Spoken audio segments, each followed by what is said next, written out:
A Christmas Memory. Imagine a morning in late November, a coming of winter morning more than 20 years ago. Consider the kitchen of a spreading old house in a country town. A great black stove is its main feature, but there is also a big round table and a fireplace with 2 rocking chairs placed in front of it. Just today the fireplace commenced its seasonal roar. A woman with shorn white hair is standing at the kitchen window. She is wearing tennis shoes and a shapeless gray sweater over a summery calico dress. She is small and sprightly like a bantam hen, but due to a long youthful illness, her shoulders are pitifully hunched. Her face is remarkable, not unlike Lincoln's, craggy like that and tinted by sun and wind. But it is delicate, too, finely boned, and her eyes are sherry-colored and timid. "Oh, my," she exclaims, her breath smoking the window pane. "It's fruitcake weather." The person to whom she is speaking is myself. I am 7, she is 60-something. We are cousins, very distant ones, and we have lived together, well, as long as I can remember. Other people inhabit the house, relatives, and though they have power over us and frequently make us cry, we are not, on the whole, too much aware of them. We are each other's best friend. She calls me Buddy, in memory of a boy who was formerly her best friend. The other Buddy died in the 1880s when she was still a child. She is still a child. "I knew it before I got out of bed," she says, turning away from the window with a purposeful excitement in her eyes. "The courthouse bell sounded so cold and clear, and there were no birds singing. They've gone to warmer country, yes, indeed. Oh, Buddy, stop stuffing biscuit and fetch our buggy. Help me find my hat. We've 30 cakes to bake." It's always the same. A morning arrives in November, and my friend, as though officially inaugurating the Christmas time of year that exhilarates her imagination and fuels the blaze of her heart, announces, "It's fruitcake weather. Fetch our buggy. Help me find my hat." The hat is found. A straw cartwheel corsaged with velvet roses out of doors is faded. It once belonged to a more fashionable relative. Together we guide our buggy, a dilapidated baby carriage, out to the garden and into a grove of pecan trees. The buggy is mine. That is, it was bought for me when I was born. It is made of wicker, rather unraveled, and the wheels wobble like a drunkard's legs. But it is a faithful object. Springtimes we take it to the woods and fill it with flowers, herbs, wild fern for our porch pots. In the summer, we pile it with picnic paraphernalia and sugar cane fishing poles and roll it down to the edge of a creek. It has its winter uses, too, as a truck for hauling firewood from the yard to the kitchen, as a warm bed for Queenie, our tough little orange and white rat terrier who has survived distemper and 2 rattlesnake bites. Queenie is trotting beside it now. 3 hours later, we are back in the kitchen, hulling a heaping buggy load of windfall pecans. Our backs hurt from gathering them. How hard they were to find, the main crop having been shaken off the trees and sold by the orchard's owners who are not us. Among the concealing leaves, the frosted, deceiving grass. Crackle! A cheery crunch, scraps of miniature thunder sound as the shells collapse and the golden mound of sweet, oily ivory meat mounts in the milk-glass bowl.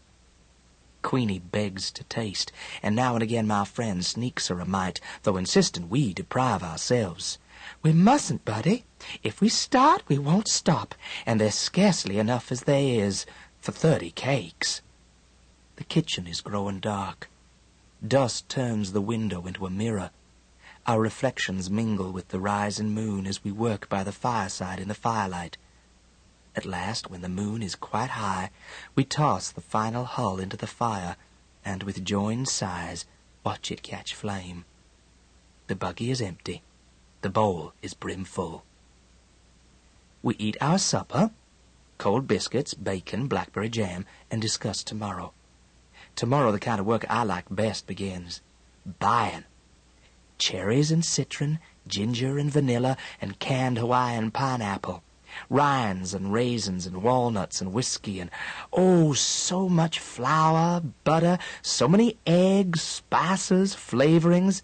Why, we'll need a pony to pull the buggy home.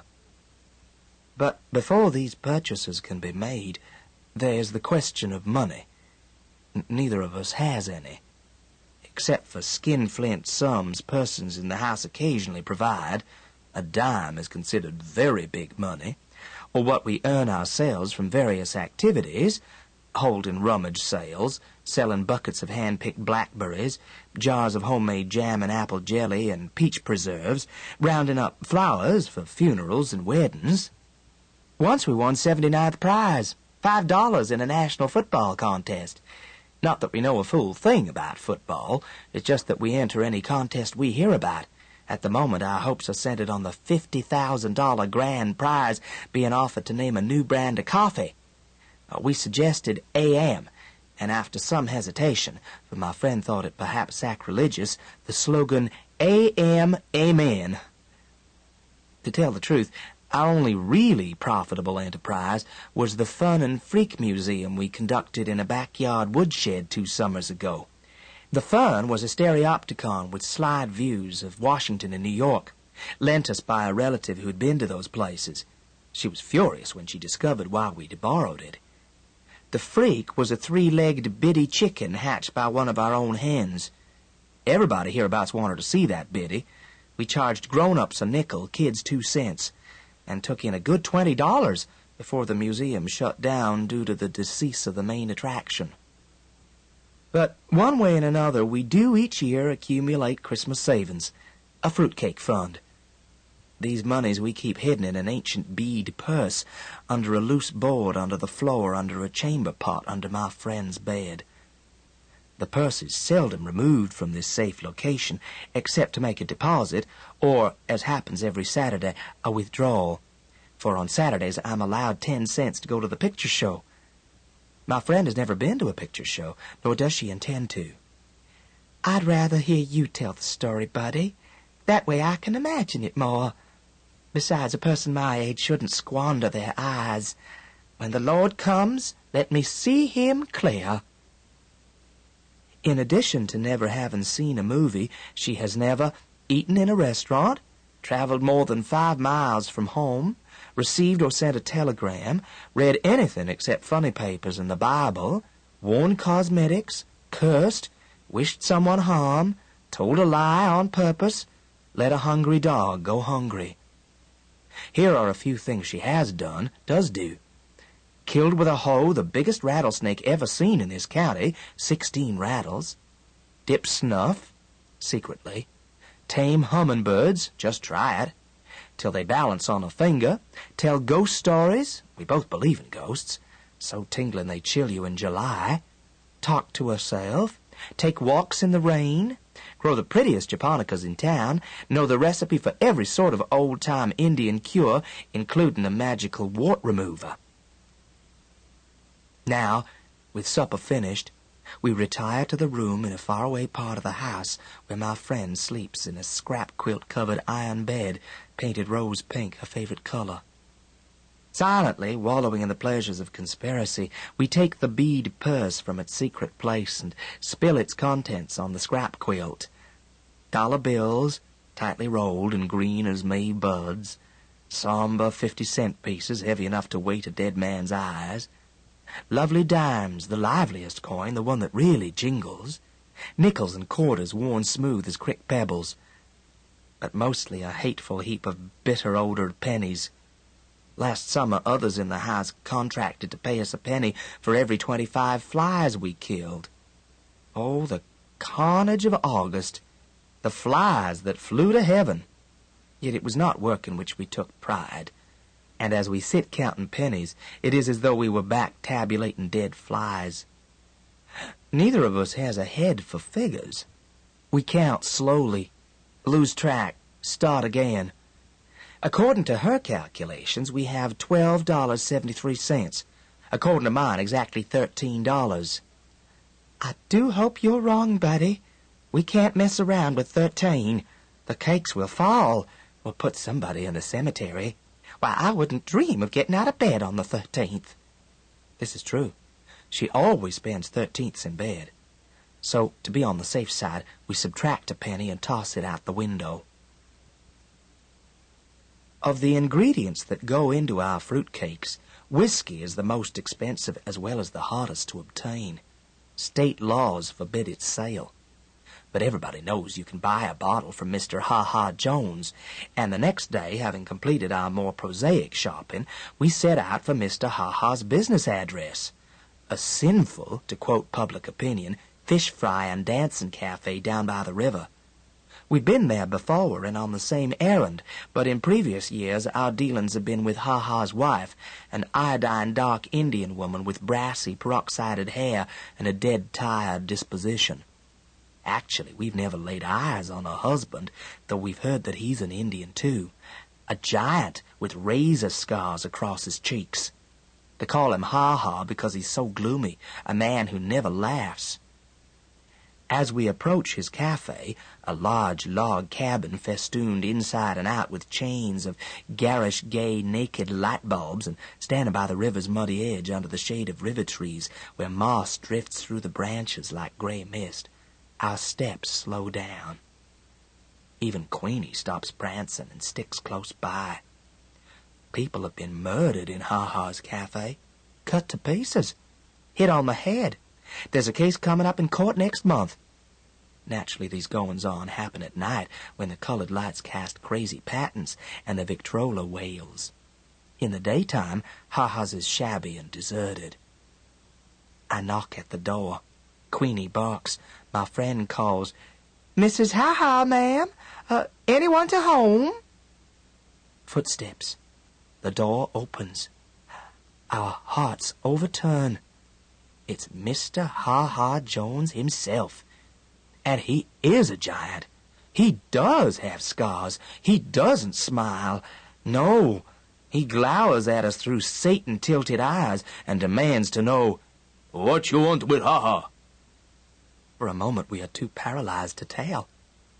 Presently my friend half finds her voice, a whispery voice at best. If you please, Mr. Ha-Ha, we'd like a quart of your finest whiskey." His eyes tilt more. Would you believe it? Ha-Ha is smiling. Laughing, too. "Which one of you is a drinking man?" "It's for making fruitcakes, Mr. Ha-Ha. Cooking." This sobers him. He frowns. "That's no way to waste good whiskey." Nevertheless, he retreats into the shadowed cafe and seconds later appears carrying a bottle of daisy-yellow, unlabeled liquor. He demonstrates its sparkle in the sunlight and says, $2. We pay him with nickels and dimes and pennies. Suddenly, jangling the coins in his hand like a fistful of dice, his face softens. "Tell you what," he proposes, pouring the money back into our bead purse. "Just send me one of them fruitcakes instead." "Well," my friend remarks on our way home, "there's a lovely man. We'll put an extra cup of raisins in his cake." The black stove, stoked with coal and firewood, glows like a lighted pumpkin. Egg beaters whirl, spoons spin round in bowls of butter and sugar, vanilla sweetens the air, ginger spices it. Melting, nose-tingling odors saturate the kitchen, suffuse the house, drift out to the world on puffs of chimney smoke. In 4 days, our work is done. 31 cakes, dampened with whiskey, bask on windowsills and shelves. Who are they for? Friends. Not necessarily neighbor friends. Indeed, the larger share are intended for persons we've met maybe once, perhaps not at all. People who've struck our fancy, like President Roosevelt, like the Reverend and Mrs. J.C. Lucy, Baptist missionaries to Borneo who lectured here last winter, or the little knife grinder who comes through town twice a year, or Abner Packer, the driver of the 6 o'clock bus from Mobile, who exchanges ways with us every day as he passes in a dust cloud whoosh, or the young Wistons, A California couple whose car one afternoon broke down outside the house and who spent a pleasant hour chatting with us on the porch. Young Mr. Weston snapped our picture, the only one we've ever had taken. Is it because my friend is shy with everyone except strangers that these strangers and merest acquaintances seem to us our truest friends? I think yes. Also, the scrapbooks we keep of thank yous on White House stationery, at time-to-time communications from California and Borneo, the knife grinders' penny postcards, make us feel connected to eventful worlds beyond the kitchen with its view of a sky that stops. Now a nude December fig branch grates against the window. The kitchen is empty. The cakes are gone. Yesterday we carted the last of them to the post office, where the cost of stamps turned our purse inside out. We're broke. That rather depresses me, but my friend insists on celebrating, with 2 inches of whiskey left in Ha-Ha's bottle. Queenie has a spoonful in a bowl of coffee. She likes her coffee chicory-flavored and strong. The rest we divide between a pair of jelly glasses. We're both quite awed at the prospect of drinking straight whiskey. The taste of it brings screwed-up expressions and sour shudders. But by and by we begin to sing, the 2 of us singing different songs simultaneously. I don't know the words to mine, just, come on along, to the Darktown Strutters Ball. But I can dance. That's what I mean to be, a tap dancer in the movies. My dancing shadow rollicks on the walls. Our voices rock the chinaware. We giggle as if unseen hands were tickling us. Queenie rolls on her back. Her paws plow the air. Something like a grin stretches her black lips. Inside myself, I feel warm and sparky as those crumbling logs, carefree as the wind in the chimney. My friend waltzes around the stove, the hem of her poor calico skirt pinched between her fingers as though it were a party dress. Show me the way to go home, she sings, her tennis shoes squeaking on the floor. Show me the way to go home. Enter 2 relatives, very angry, potent with eyes that scold, tongues that scald. Listen to what they have to say, the words tumbling together into a wrathful tune. A child of 7, whiskey on his breath. Are you out of your mind? Feeding a child of 7? Must be loony. Road to ruination. Remember Cousin Kate? Uncle Charlie? Uncle Charlie's brother-in-law? Shame. Scandal. Humiliation. Kneel. Pray. Beg the Lord. Queenie sneaks under the stove. My friend gazes at her shoes. Her chin quivers. She lifts her skirt and blows her nose and runs to her room. Long after the town has gone to sleep and the house is silent, except for the chimings of clocks and the sputter of fading fires, she is weeping into a pillow, already as wet as a widow's handkerchief. Don't cry, I say, sitting at the bottom of her bed and shivering despite my flannel nightgown that smells of last winter's cough syrup. Don't cry, I beg, teasing her toes, tickling her feet. You're too old for that. It's because, she hiccups, I am too old. Old and funny. Not funny. Fun. More fun than anybody. Listen, if you don't stop crying, you'll be so tired tomorrow we can't go cut a tree. She straightens up. Queenie jumps on the bed, where Queenie is not allowed, to lick her cheeks. I know where we'll find real pretty trees, Buddy. And holly, too, with berries big as your eyes. It's way off in the woods, farther than we've ever been. Papa used to bring us Christmas trees from there, carry them on his shoulder. That's 50 years ago. Well, now, I can't wait for morning. Morning. Frozen rime lust as the grass. The sun, round as an orange, and orange as hot weather moons, balances on the horizon, burnishes the silvered winter woods. A wild turkey calls. A renegade hog grunts in the undergrowth. Soon, by the edge of knee-deep, rapid-running water, we have to abandon the buggy. Queenie wades the stream first, paddles across, barking complaints at the swiftness of the current, the pneumonia-making coldness of it. We follow, holding our shoes and equipment, a hatchet, a burlap sack, above our heads. A mile more of chastising thorns, burrs, and briars that catch at our clothes, of rusty pine needles brilliant with gaudy fungus and molted feathers. Here, there, a flash, a flutter, an ecstasy of shrillings remind us that not all the birds have flown south. Always the path unwinds through lemony sun pools and pitch vine tunnels. Another creek to cross. A disturbed armada of speckled trout froths the water round us, and frogs the size of plates practice belly flops. Beaver workmen are building a dam. On the farther shore, Queenie shakes herself and trembles. My friend shivers too, not with cold, but enthusiasm.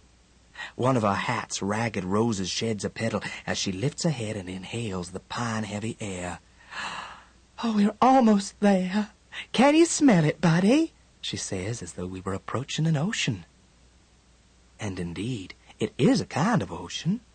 Scented acres of holiday trees, prickly-leafed holly, red berries shiny as Chinese bells. Black crows swoop upon them, screaming. Having stuffed our burlap sacks with enough greenery and crimson to garland a dozen windows, we set about choosing a tree. "It should be," muses my friend, "twice as tall as a boy, so a boy can't steal the star." The one we pick is twice as tall as me. A brave, handsome brute that survives 30 hatchet strokes before it keels with a cracking, rending cry.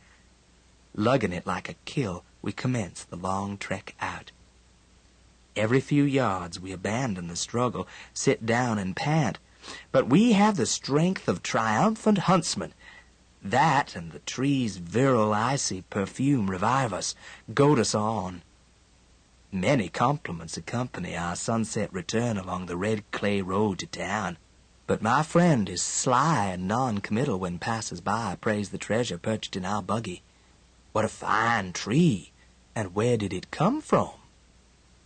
"Yonder ways," she murmurs vaguely. Once a car stops and the rich mill owner's lazy wife leans out and whines, "Give you 2 bits cash for that old tree." Ordinarily, my friend is afraid of saying no, but on this occasion she promptly shakes her head. "We wouldn't take $1. The mill owner's wife persists. $1 my foot, 50 cents, that's my last offer. Goodness, woman, you can get another one." In answer, my friend gently reflects. "I doubt it. There's never 2 of anything." Home. Queenie slumps by the fire and sleeps till tomorrow, snoring loud as a human. A trunk in the attic contains a shoebox of ermine tails, off the opera cape of a curious lady who once rented a room in the house, coils of frazzled tinsel gone gold with age, 1 silver star, a brief rope of dilapidated, undoubtedly dangerous candy-like light bulbs. Excellent decorations, as far as they go, which isn't far enough. My friend wants our tree to blaze like a Baptist window, droop with weighty snows of ornament. But we can't afford the made-in-Japan splendors at the 5 and dime. So we do what we've always done. Sit for days at the kitchen table with scissors and crayons and stacks of colored paper. I make sketches and my friend cuts them out. Lots of cats, fish too because they're easy to draw, some apples, some watermelons, a few winged angels devised from saved-up sheets of Hershey bar tinfoil. We use safety pins to attach these creations to the tree. As a final touch, we sprinkle the branches with shredded cotton, picked in August for this purpose. Our friend, surveying the effect, clasps her hands together. "Now, honest, buddy, doesn't it look good enough to eat?" Queenie tries to eat an angel. After weaving and ribboning holly wreaths for all the front windows, our next project is the fashioning of family gifts. Tie-dye scarves for the ladies. For the men, a home-brewed lemon and licorice and aspirin syrup to be taken at the first symptoms of a cold and after hunting. But when it comes time for making each other's gift, my friend and I separate to work secretly. I would like to buy her a pearl-handled knife, a radio, a whole pound of chocolate-covered cherries. We tasted some once, and she always swears, "I could live on them, buddy. Lord, yes, I could. And that's not taking his name in vain." Instead, I am building her a kite. She would like to give me a bicycle. She's said so on several million occasions. If only I could, buddy. It's bad enough in life to do without something you want, but confound it, what gets my goat is not being able to give somebody something you want them to have. Only one of these days I will, buddy. Locate you a bike. Don't ask how. Steal it, maybe. Instead, I'm fairly certain that she is building me a kite, the same as last year and the year before. The year before that we exchanged slingshots, all of which is fine by me, for we are champion kite flyers who study the wind like sailors.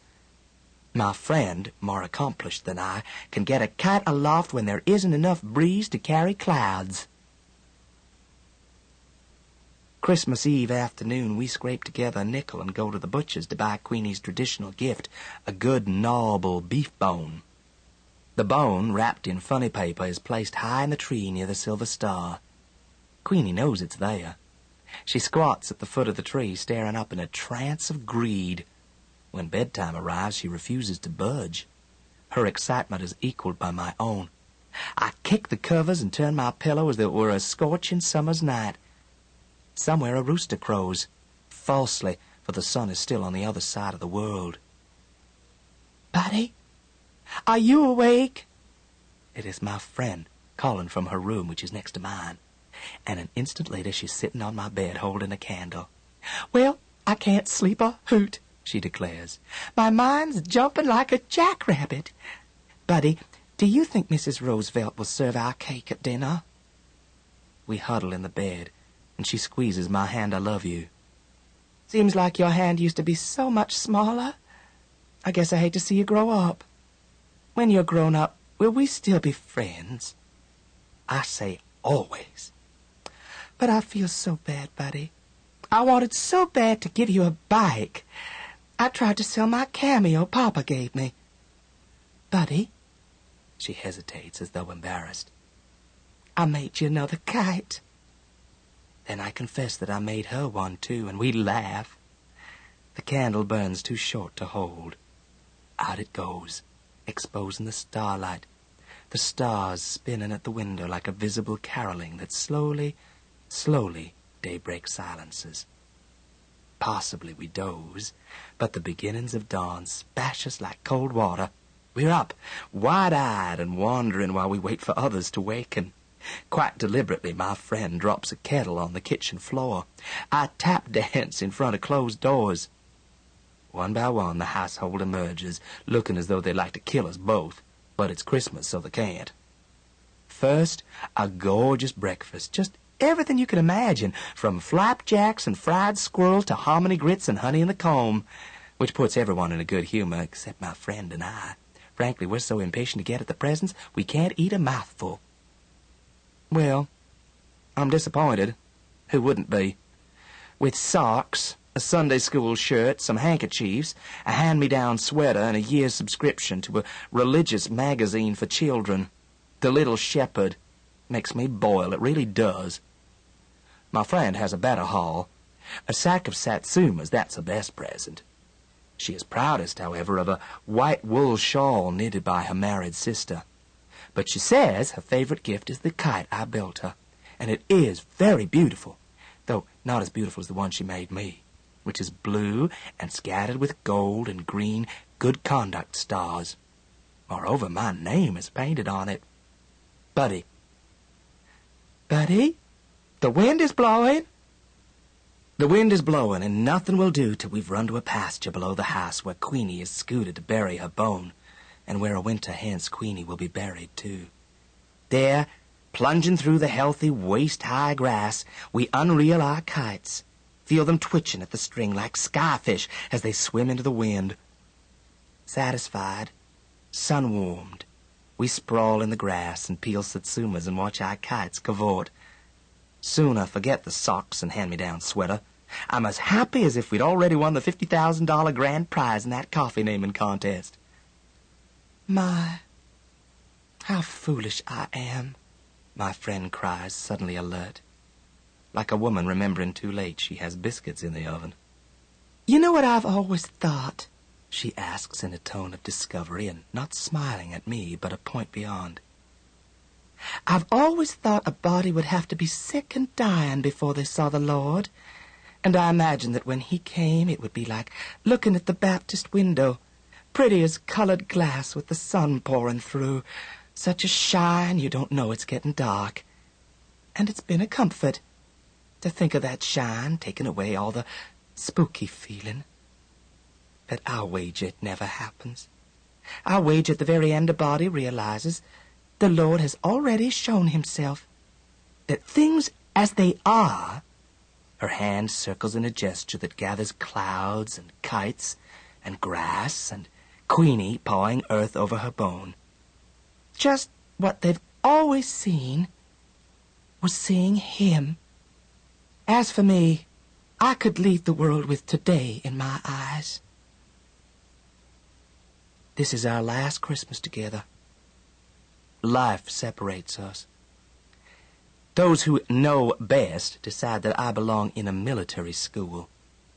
And so follows a miserable succession of bugle-blowing prisons, grim reveille-ridden summer camps. I have a new home, too, but it doesn't count. Home is where my friend is, and there I'll never go. And there she remains, puttering around the kitchen, alone with Queenie, then alone. Buddy dear, she writes in her wild, hard-to-read script, yesterday Jim Macy's horse kicked Queenie bad. Be thankful she didn't feel much. I wrapped her in a fine linen sheet and rode her in the buggy down to Simpson's pasture where she can be with all her bones. For a few Novembers she continues to bake her fruitcake single-handed. Not as many, but some. And of course she always sends me the best of the batch. Also in every letter she encloses a dime wadded in toilet paper. See a picture show and write me the story. But gradually in her letters she tends to confuse me with her other friend, the buddy who died in the 1880s. More and more 13ths are not the only days she stays in bed. A morning arrives in November, a leafless, birdless coming of winter morning, when she cannot rouse herself to exclaim, "Oh my, it's fruitcake weather." And when that happens, I know it. A message saying so merely confirms a piece of news some secret vein had already received, severing from me an irreplaceable part of myself, letting it loose like a kite on a broken string. That is why, walking across a school campus on this particular December morning, I keep searching the sky, as if I expected to see, rather like hearts, a lost pair of kites hurrying toward heaven.